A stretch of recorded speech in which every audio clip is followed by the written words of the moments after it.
శ్రీ శ్రీ శ్రీ విఘ్నేశ్వర పూజ మండపం చూసుకున్నట్లయితే ఎక్కడైనా చూసుకున్నట్లయితే ఒక విధమైనటువంటి కలర్స్ తో కూడినటువంటి పెద్ద పెద్ద మండపాలు అయితే 80 అడుగుల నుంచి 100 అడుగుల వరకు మండపాలు అయితే నిర్మించడం మనం చూసుకుంటున్నాం.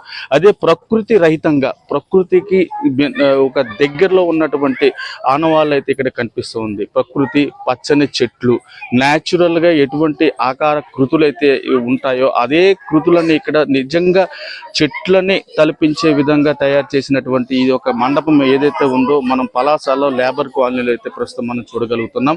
ఈ యొక్క పూజా కమిటీ వారు నిర్మాణం చేసినటువంటి ఈ యొక్క కళా ఆకృతి ఏదైతే ఉందో పచ్చని చెట్లయితే తలపించే విధంగా ఈ యొక్క గుహలో ఉన్నటువంటి శ్రీ శ్రీ శ్రీ విఘ్నేశ్వరుడైతే పూజలు అందుకునే భాగ్యం కలుగుతున్నటువంటి అయితే ఇక్కడ చెప్పుకోవచ్చు.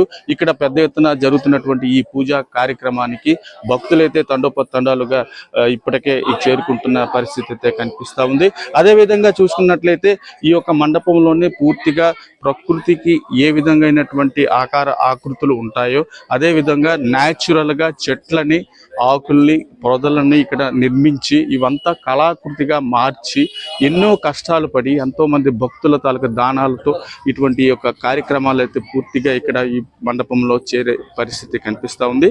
అదేవిధంగా పచ్చని చెట్ల మధ్యన ప్రకృతికి ఆనుకొని ఉండేటట్టు ఇలాంటి ప్రకృతిని తలపించే విధంగా పూజా మండపాలు అయితే మనం కొద్దిగా చూస్తే పరిస్థితి కనిపిస్తూ ఉంటుంది. అదేవిధంగా చూసుకున్నట్లయితే పురాతన గోడల మధ్యలో ఒక వినాయకుడిని ఆకృతి అయితే ఇక్కడ నిర్మాణం చేయగలిగారు. అదేవిధంగా చూసుకున్నట్లయితే ఇక్కడ ప్రకృతిని తలపించేటట్టుగా ఒక పచ్చని చెట్టు ప్రగతికి మెట్లు అన్నట్టుగా ఒక సమాచారం ఇచ్చే ప్రదంగా ఈ యొక్క కార్యక్రమాన్ని అయితే ఇక్కడ పూజా కార్యక్రమాలు చేసే పరిస్థితి కనిపిస్తూ ఉంది. అదేవిధంగా మనతో పాటు ఇక్కడ పూజా కమిటీ ఎవరైతే ఉన్నారో వాళ్ళని అడిగి తెలుసుకునే ప్రయత్నం చేద్దాం. ఎందుకు అసలు ఇలాంటి ఆలోచన పుట్టింది, ఎందుకు ఇలాంటి ప్రకృతిని తలపించే విధంగానేటువంటి సెటప్ని చేశారన్న దానిపై అడిగి తెలుసుకునే ప్రయత్నం చేద్దాం. చెప్పండి, ఒక ప్రకృతిని తెలిపించే విధంగా ఇలాంటి ఒక ఆకృతిని తయారు చేయడానికి గల ముఖ్య కారణం ఏంటి? యాక్చువల్గా ప్రస్తుత సమాజంలోన మనకి ఆక్సిజన్ లెవెల్స్ అనేది బాగా డౌన్ అవుతుంది. సో ఆ కాన్సెప్ట్లోన అందరూ కూడా చెట్లు నరికేస్తున్నారు. సో అది ఉంటేనే మనకి ఆక్సిజన్ అనేది ఉంటుంది. సో ఆ కాన్సెప్ట్లో మొత్తం ఈ సెటప్ అంతా ప్రిపేర్ చేసాం. సో దీంతోపాటు ఇందులో ముఖ్యమైన కారణం ఏంటంటే ఈ సృష్టిని కాపాడేది భగవంతుని అందరూ నమ్ముతాం. సో ఈ సృష్టిని కాపాడేది శివపార్వతుడు. ఆయన ఇనిషియేషన్గా తీసుకొని ఆయన ఫ్రంట్లో పెట్టుకొని ఆయనకు బ్యాక్ బోన్గా మా అందరికి బ్యాక్ బోన్గా ఉండడానికి గణనాథుని పూజా కార్యక్రమం చేసుకుని ఇంత సెట్టడికి మొత్తం కారణం కూడా మా ఆర్టిస్ట్ నరేష్ గారు. ఈయన మొత్తం కాన్సెప్ట్ అంతా తీసుకున్నారు. సో ఈ పూజా కార్యక్రమం ఇప్పుడే కాదు, గత సుమారుగా ఒక 12 సంవత్సరాలుగా మా పెద్దలు చేశారు. దాంతో పాటు కంటిన్యూషన్గా మేము చేస్తున్నాం.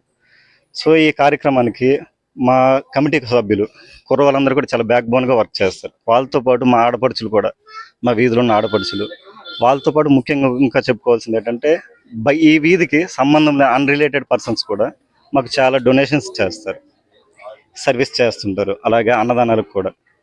దాంతోపాటు మాకు ఈ బ్యాక్ బోన్ ఇవంతా సపోర్ట్ రావడం వల్ల మేము ఇంత కార్యక్రమం చేసుకోగలిగాము. అయితే చూసుకున్నట్లయితే సినిమా సెటప్ కి తలకు మించినట్టుగా విధంగా ఈ యొక్క సెటప్ అయితే తయారు చేసిన ఇక్కడ సిచ్యువేషన్ అయితే కనిపిస్తూ ఉంది. అయితే సహజంగా చూడనటువంటి చెట్లు ఎంతెంత పెద్ద చెట్లు అయితే ఇప్పుడు కనిపించే పరిస్థితి, కనుమరుగే పరిస్థితి కనిపిస్తూ ఉంది. ఇలాంటి ఆలోచన మీకు ఎందుకు వచ్చింది? అసలు ఏ విధమైనటువంటి మెటీరియల్స్ వాడేసి ఈ యొక్క చెట్లను తయారు చేశారు? ఇవి పిఓపి, నెక్స్ట్ గోను సంచులు, అట్టలు, ఇలాంటి వీధుల్లో వీటితో యూజ్ చేసాము. అందులో నేను నేచర్ లవర్ని, అంటే నేచర్ అంతా ఇలాంటివంటే ఇష్టం అన్నమాట. బర్డ్స్, యానిమల్స్, నేచర్ అంటే ఇష్టం. అందుకని నేచర్ని యూజ్ చేసి ఒక క్రియేటివ్గా ఆలోచించి చేశాను. ఈ సెటప్ తయారు చేయడానికి ఎన్ని రోజులు మీకు సుమారు పట్టింది? ఎంతమందితో మీరు కలిసి చేశారు? ఇది 20 days పట్టింది సార్. 20 days అయింది. నెక్స్ట్ మా కుర్రవాళ్ళు ఒక 5 members టోటల్, నాతో పాటుగా 5 members చేశారు.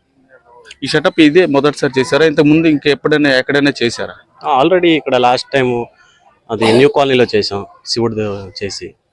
నెక్స్ట్ ఇలా చేశాను సార్. ఆల్రెడీ దుబాయ్లో కూడా ఈ టైప్ ఆఫ్ వర్క్స్ చేస్తుంటాం, సెట్ మేకింగ్ అని చేస్తుంటాం. నేను ఆంధ్ర యూనివర్సిటీలో ఫైన్ ఆర్ట్స్ చేశాను.